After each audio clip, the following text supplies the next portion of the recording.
graders. So this week we're going to be working on comparing and contrasting the first person point of view and the third person point of view. But before we get into that, we really wanted to review what comparing and contrasting means. So here we go.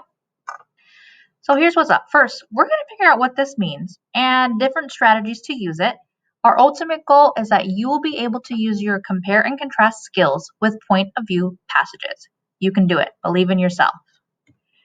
So first, compare and contrast. What is it?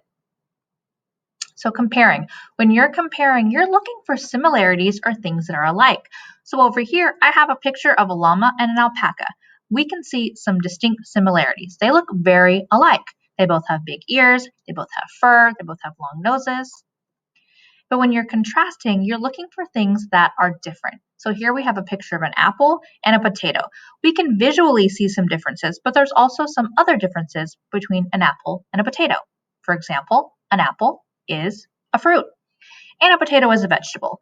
And then we have an apple with skin. We usually will eat the skin of an apple, whereas with a potato, we normally will peel it off before we cook it.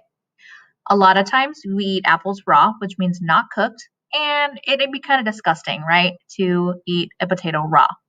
So there are some distinct differences between an apple and a potato. So remember, when you're comparing, you're looking for things that are alike, and when you're contrasting, you're looking for things that are different. So a quote from your amazing fourth grade teachers, a quote to live by. When you compare and contrast two things, you can use a Venn diagram or you can use a table. So here is an example of a Venn diagram. It is two circles that kind of intertwine in the middle. It has three spaces to fill in. The spaces on the left and the right are to list the differences between two things. So you'll have two different topics, and in the circle on the left, you'll write about one topic, and in the circle on the right, you'll write about another topic. And that circle in the center, which is red in this picture, is used to list what is similar. We're going to compare the two things. So I did an example for you here. It's summer and winter. So in summer, obviously, it's warm and sometimes really hot. You wear sandals. There's a longer vacation. You may go swimming, wear bathing suits, and there's the 4th of July. And in the winter, it's cool or cold. You wear things like boots, coats, and warmer clothes. There's a shorter vacation time from school. There's rain and sometimes snow, depending on where you live. And you've got Christmas, and it goes into a new year. Now, things that are similar about them, so similarities we're comparing. Family time, there's some fun holidays in both summer and winter, and there's extreme temperatures. So like in the summer, it can be very hot, and in the winter, it can be very cold.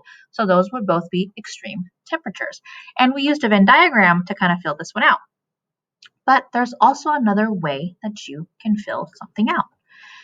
So I made a table, and we're going to do something simple like Superman versus Batman. So on the left, we have similarities, so we're comparing, and on the right, we have differences. We're contrasting them. So as far as similarities, both Batman and Superman are superheroes. They both fight evil.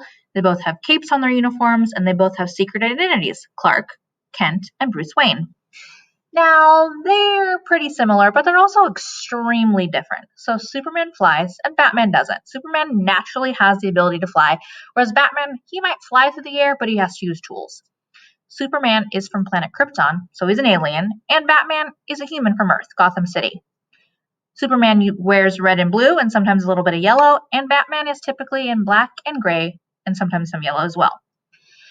And their secret identities are actually very different too. So Clark Kent is a reporter and Bruce Wayne is a billionaire business owner. So we made a very simple table to compare and contrast Superman and Batman, but you also can use a Venn diagram if that's what you're comfortable with. Now go. You're going to start comparing and contrasting first person and third person point of view. And you're going to talk about how they're similar and how they're different and just how that all works. Good luck, fourth grade. Have a great day.